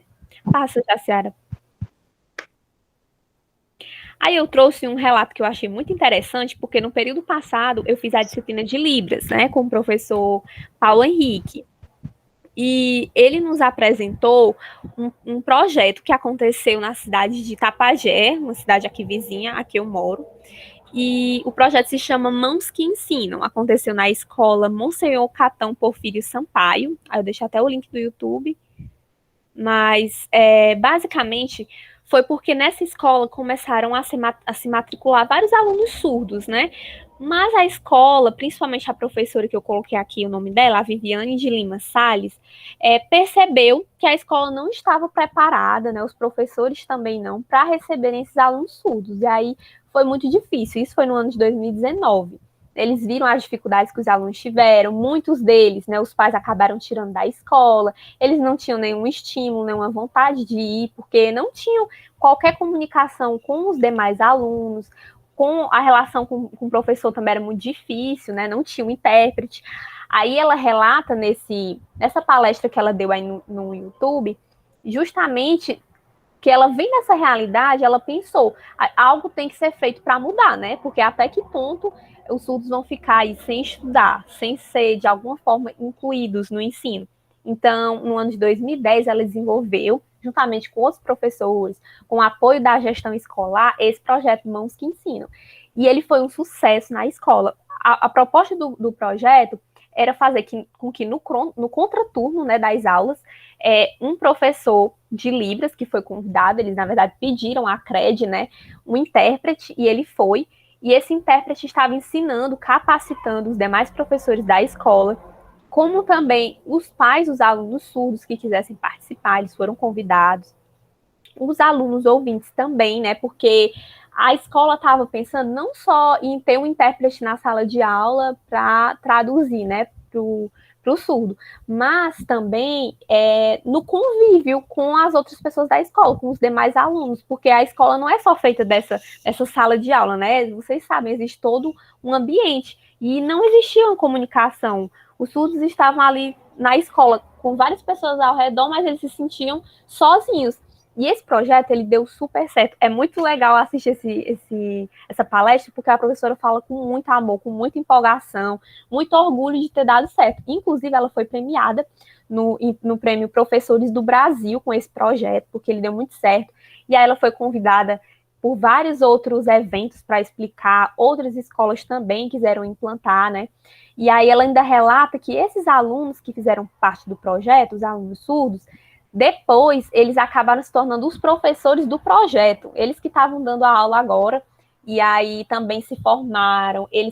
Ela relata que um deles foi prestar o vestibular, né? E também o Enem. Aí ele não tinha passado no Enem. Mas na segunda tentativa ele passou, eu só não me recordo qual era o curso. Mas enfim, ela estava demonstrando um projeto que deu certo. E aí eu quis falar um pouco sobre ele para mostrar exemplos reais, né? De que é possível acontecer essa inclusão. Vai depender de todo o corpo docente, né? Dos professores, dos colegas ouvintes também, e da escola. E tudo isso deu certo graças a esse conjunto, né? Todo mundo trabalhando junto. Pode passar, Jaciara.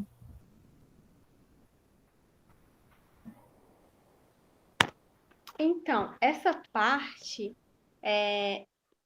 esse questionamento, né, muito problemático, assim, de certa forma, porque está, né, perguntando se eu, como um cidadão que não sou surdo, se eu posso ter um sinal.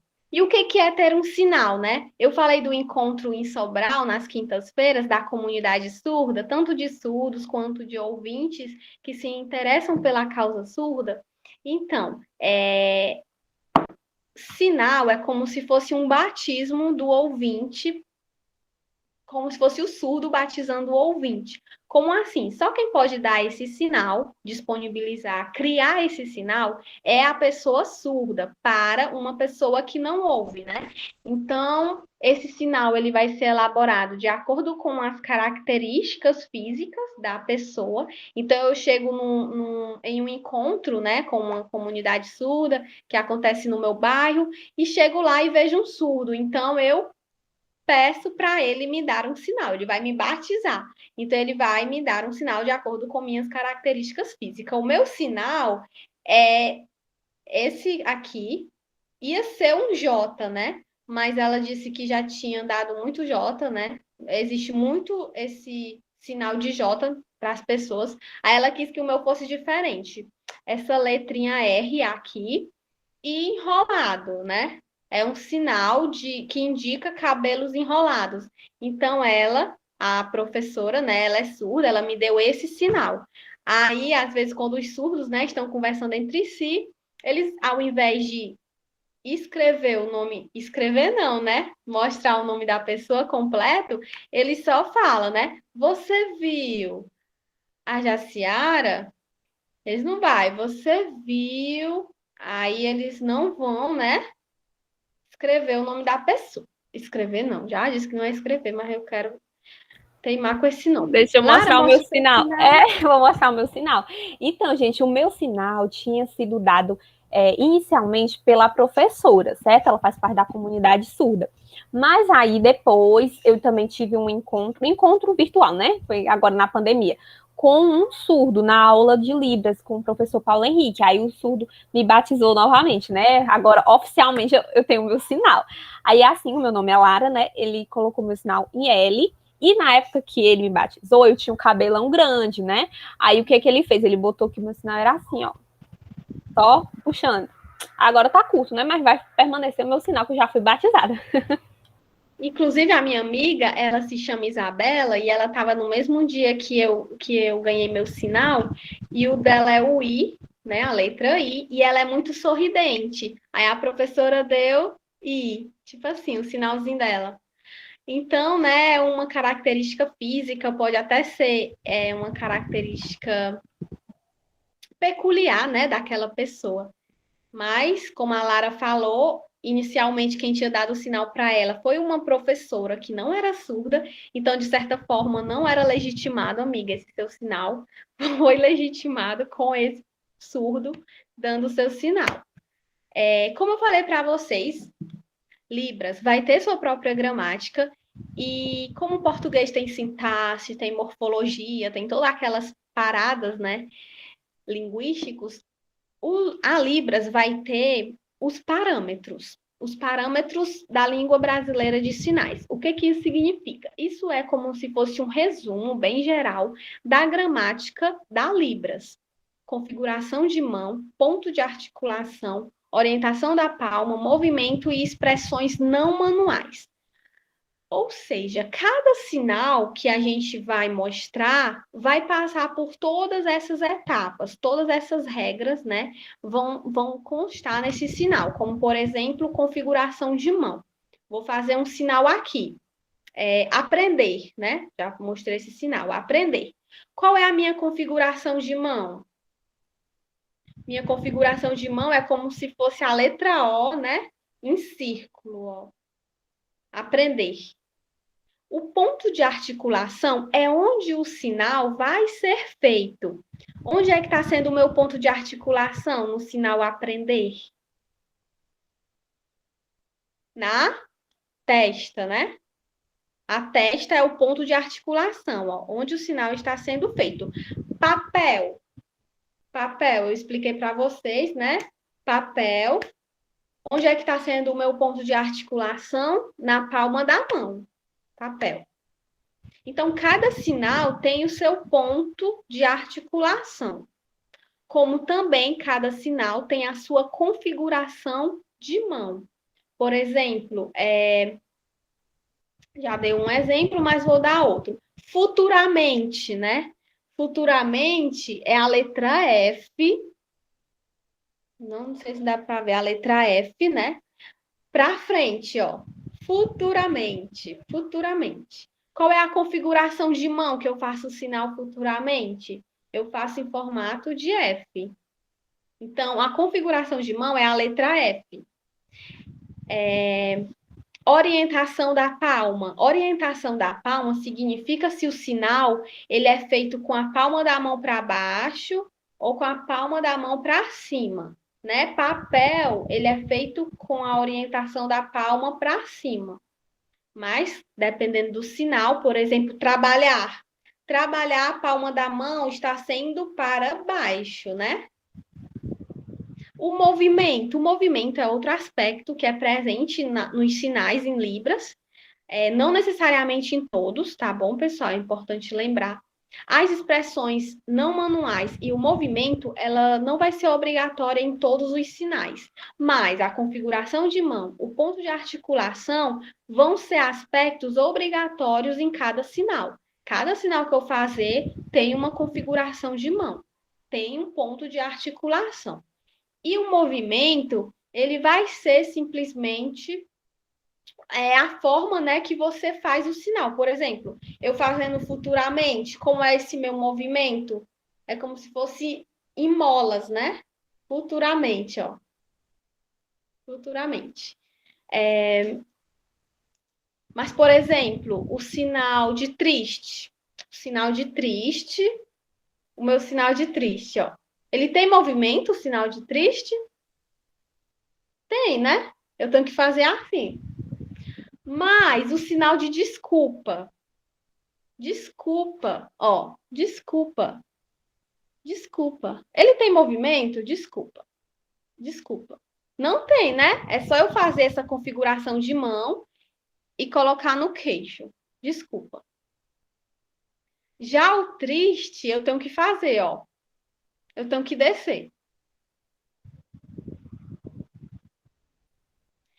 E as expressões não manuais são as expressões faciais. Todos os sinais precisam ter expressões não manuais? Não, né? Como eu já falei para vocês. Por exemplo, o sinal de triste. Eu preciso fazer expressão facial? Preciso, né? Fazer aquela cara de triste mesmo. Então, para ajudar no sinal, a expressão facial ajuda muito. Mas, por exemplo, o sinal de livro. Sinal de livro. Eu preciso fazer expressão facial para mostrar livro? Não, né? Normal. Livro. Caderno. Abro a mão assim, né? Aí eu faço as molazinhas. Caderno. Eu precisei fazer expressões? Não. Então, a expressão facial não é presente em todos os sinais, mas muitos deles precisam sim ter, né, o sinal. Aqui é só mesmo que eu já falei. E agora a gente chegou na parte de prática, pessoal. Como tá só a gente mesmo, o que é que vocês acham de vocês ligarem a câmera para a gente se ver? O que é que vocês acham? Digam aí a opinião de vocês. Seria muito bom, porque aí eu e Lara não ficaríamos se sentindo tão sós, fazendo os sinais. A gente queria ver até o desempenho de vocês, para caso, no momento que vocês estiverem fazendo o sinal, a gente poder perceber onde você está errando para a gente ajudar vocês. O que é que vocês acham? Vai que cola. Ana Rita, você pode ligar, Natanael. Posso, é prática. É prática. A outra meninazinha que está participando do terceiro período, Ana Maria. A Ana Maria já fugiu, né? Olha, mulher, já fugiram. Eu não sei se a Ismaelene vai poder, né? Ela tinha falado aqui em cima que não ia dar para ligar, dar para mostrar. Mas tudo bem, você faz daí, viu? Se você não puder aparecer na câmera, você vai fazendo. Tá sem câmera. Tá bom, tudo bem. Pois você preste atenção aqui na gente, ó. Primeiramente, a gente vai mostrar as saudações. As saudações básicas, né? Você cruzar com uma pessoa surda na rua. Meu Deus, como eu vou me chegar a ele? Então, você vai dar um delicioso bom dia. Como é o bom dia, né? Como vocês podem até ver na imagem. Não sei se tá travando. Ó, bom. Mão fechada e abre, né? Bom, bom. O dia, gente, você vai fazer uma configuração em D, na letra D. Isso. Aí, dia, ó. Dia, como se fosse um arco, um semiarco. Dia, dia. Agora, bom dia. Bom dia. Bom dia. Uhum. Eu tô falando professora como se fosse meus alunos. Gente, tem diferença fazer o dia assim ou o dia para cá? Não tem diferença, tá? Você pode começar daqui como daqui. Como o bom dia para você fazer esse sinal. Ah, é porque meu celular tá descarregando, por isso que tá lento. O bom dia, vocês precisam fazer a expressão facial? Precisa. Sabe por quê? Porque vocês não vão chegar dando um bom dia assim, ó. Vocês não podem. Vocês não vão chegar assim, né? Então, se você está naquele dia muito bom da sua vida, né? Aí você vai, ó. Não, tô brincando, tá? Assim, dia. Se você quer dar um bom dia mais sério, né? Como o Nathanael é muito sério, muito na dele, aí você vai só fazer assim. Bom dia. Muito sério, muito normal. Mas se você quer Dá aquele sorrisinho assim de lado, ou então abre o sorrisão. Bom dia. Mas se você quer dar um bom dia muito feliz, aí você faz animado. Eu acho que tá travando aqui pra mim. Lara faz o boa tarde e o boa noite. Pronto. O bom, né? Vocês já aprenderam. Bom. Agora, boa também, o mesmo sinal, né? Bom e boa. Boa tarde. Só faz baixar a mãozinha. Pronto. Boa tarde. Como se fosse o sol. Faz quando sua mão é o sol lá se pondo, né? Na tarde. Boa tarde. E aí, a expressão facial também tem que ser alegrezinha, né? Boa tarde. Muito bem. Boa tarde. Aí, boa noite. O bom e o boa é o mesmo sinal, né? Boa noite é assim, você pega a mãozinha, fecha, né? Eu faço aqui com a esquerda, mas tanto faz, viu, gente? Pode ser direita, pode ser esquerda. Uma você fecha e a outra você vem com a palma da mão e encolhe assim, noite. Noite. Isso. Então, boa Existe o boa, noite. existe o boa madrugada também, gente, ó. Boa madrugada, ó. Tá lento aqui pra mim. Esse é difícil eu usar, né? Porque só se tiver acontecido alguma coisa, porque de madrugada eu não fico, não. 10 horas da noite, tô dormindo. Dorme alta. O oi, gente, ó, o oi. O oi é a letrinha O e o I, né? O I. O O e o I junto, ó. Aí você faz assim. Oi. Eu só gosto de fazer assim, né? Já chego empolgada. Oi! Eu só uso assim. Oi! Eu faço assim, ó. Mas tem gente que faz um oi assim.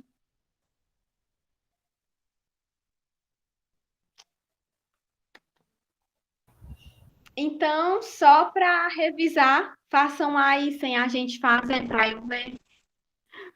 Bom dia, good morning.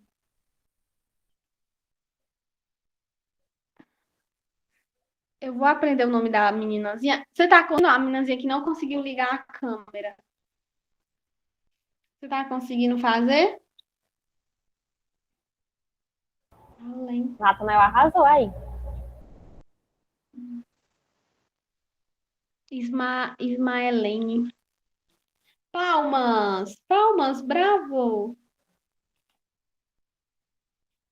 Gente, aqui são as expressões faciais, né? Então, dependendo do que você quer repassar, assim como a gente tem na língua portuguesa, na Libras, né? Mais do que nunca, nós precisamos transmitir esse semblante do que a gente quer passar.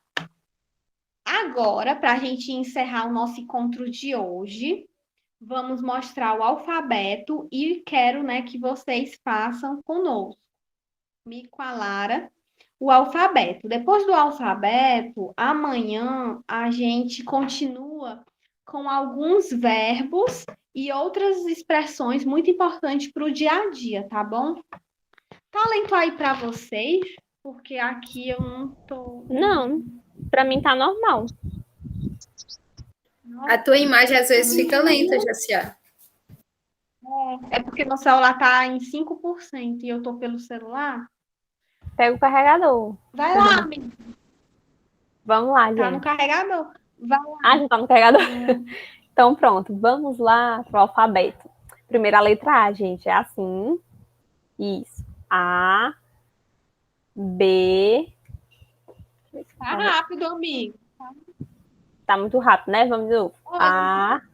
No final de Brasil, quando a gente está assistindo aquelas campanhas eleitorais, a gente faz o sinal de Brasil com o B e de lado e fazendo assim, ó. Nunca nesse Brasil. Pois vamos lá. O A, né? Que a gente já estava fazendo. Tem essa configuração. O B.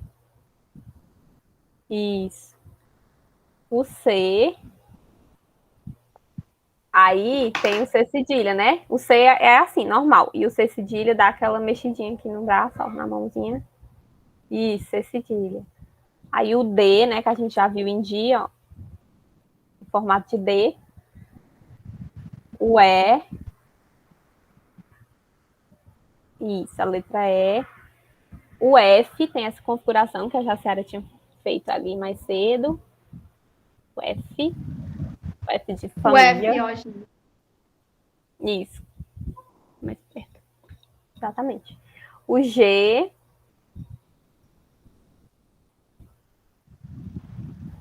O H. Aí dá essa viradinha aqui. Isso. H. O I.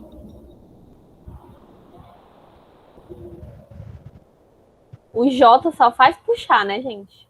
J de Jaciara. J. O K vai para cima. A mesma configuração do H, né? Só que o H dá só essa giradinha e o K para cima. Ó, só um momento. Como a Lara falou, o H ele tem que ter esse movimento, né, giratório. O K, você pega a mesma configuração, ó, como se fosse um V e um dedo entre e sobe, né? K.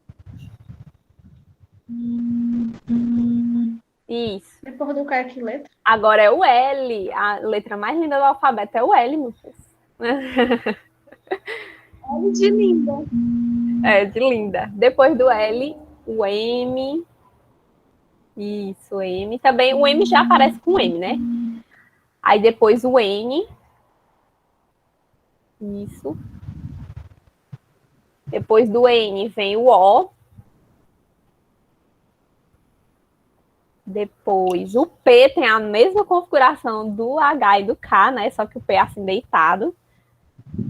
H, K e P. P. P. Depois vem o Q.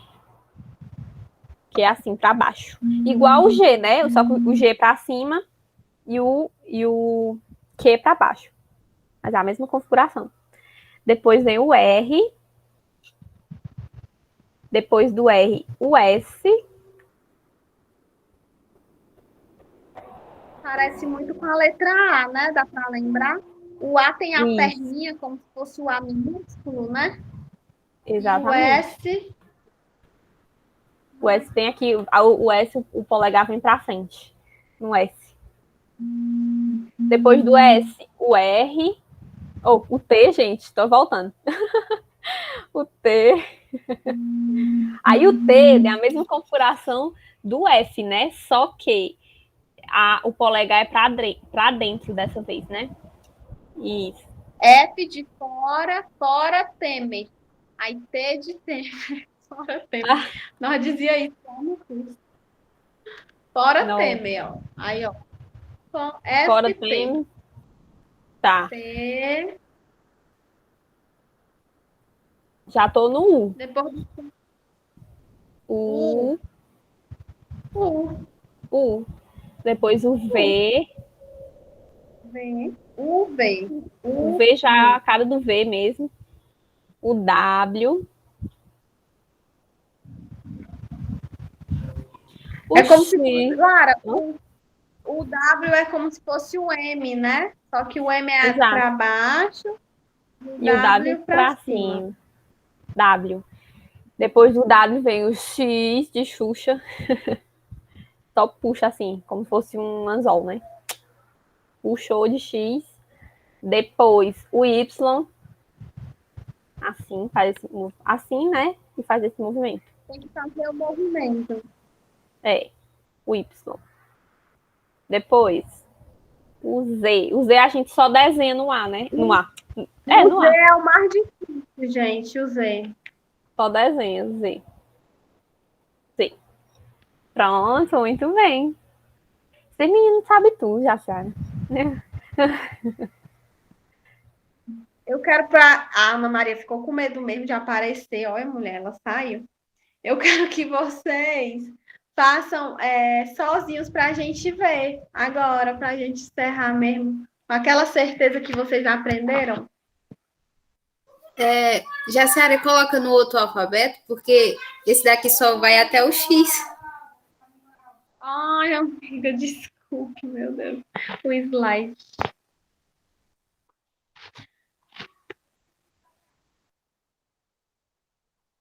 Quem é que vai começar? Ou eles vão fazer ao mesmo tempo?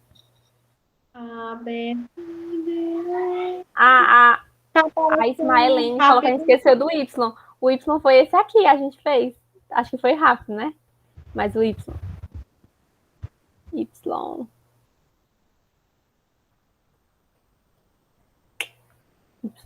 Z. Vai, a Ana Rita vai ser a primeira, né? Gente, vamos fazer assim, para a gente encerrar, vamos pedir o alfabeto, vamos pedir cada um, fale seu nome. Mostre o seu nome na datilografia. Tá. Vão ensaiando a letra dos nomes de vocês. Ei! Meu nome é... O meu é bem fácil, né? Porque ele é curtinho. Só L. É bem fácil. R. A. Ana. Agora, o Rita, é difícil, porque eu confundo o T, eu fico. Mas aí é a prática, depois não vai ter nenhum problema. O T é Ritinha, é dentro, né? E o S é fora. É.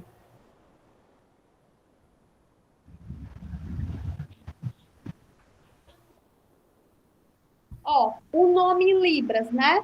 Nome, ó. Nome, você faz assim. Nome. Meu. Meu, você bate no peito. Meu. Meu nome. My name. Meu nome. Aí vocês vão falar aí o nome de vocês. Tá? Já estão prontos? Rita, não vale tu falar só 4 letras, não. Fala o teu sobrenome. Mulher, mas tem o Ana, é Ana Rita. Tá, vou aceitar. É grande, se eu for fazer Menezes, é muita coisa. Ana, aí você faz o espaço, viu? Ó, o espaço, gente, caso vocês falem o sobrenome, ó. O espaço. Eu vou falar meu nome, né? Falar não, vou mostrar meu nome.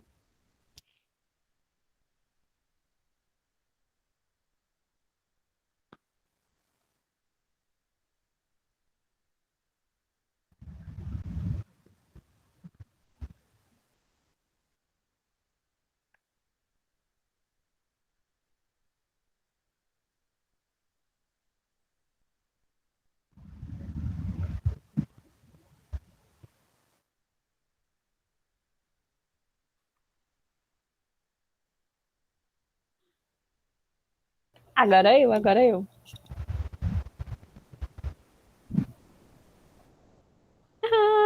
Meu é minúsculo. Ah, vou botar o sobrenome, né?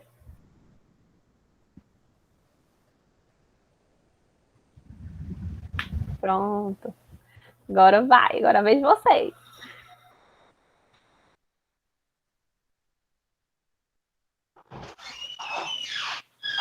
Oi, meu amigo. Charmander chegou? Charmander chegou? Como é meu nome? É meu, assim, meu. Nome é assim. Nome.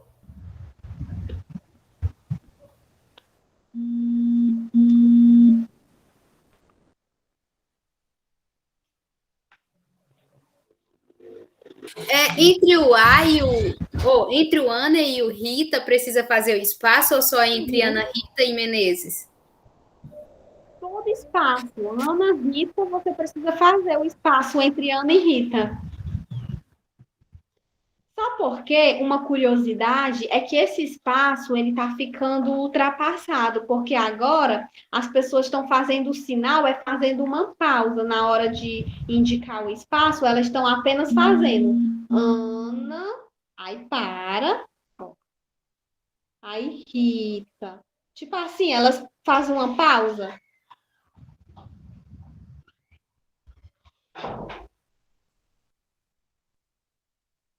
Agora o Natanael.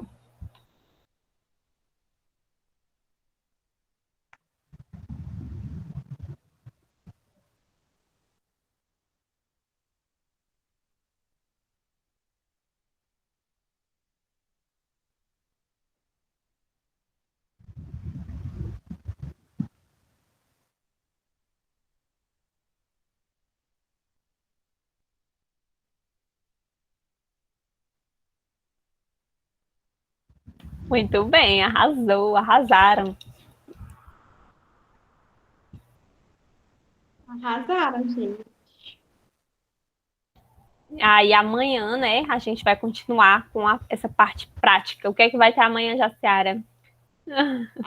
A gente vai ver os meses, a gente vai ver os números, a gente vai ver os verbos, vamos ver,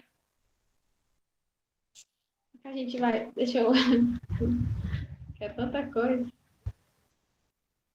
Vamos ver formação de frase, né? Frases assim bem básicas mesmo. Hoje a gente viu as saudações. Os advérbios também de tempo, a gente vai ver hoje, amanhã, depois, antes. E a família, a gente vai conhecer, né, os núcleos familiares, pai, mãe, tio, cachorro. Então, a gente vai conhecer os sinais básicos. Os meses, né, já falei para vocês. Dias da semana, né, os 7 dias, 7 dias, 8 dias. Vale. 7 dias, amiga. Calma aí. Se for para aumentar mais um dia, que seja um final de semana, porque na semana já tem demais. Eu já quero, né, fazer um. Deixa eu parar aqui. Pois é, gente. E aí, o que é que vocês acharam? Vocês gostaram de hoje?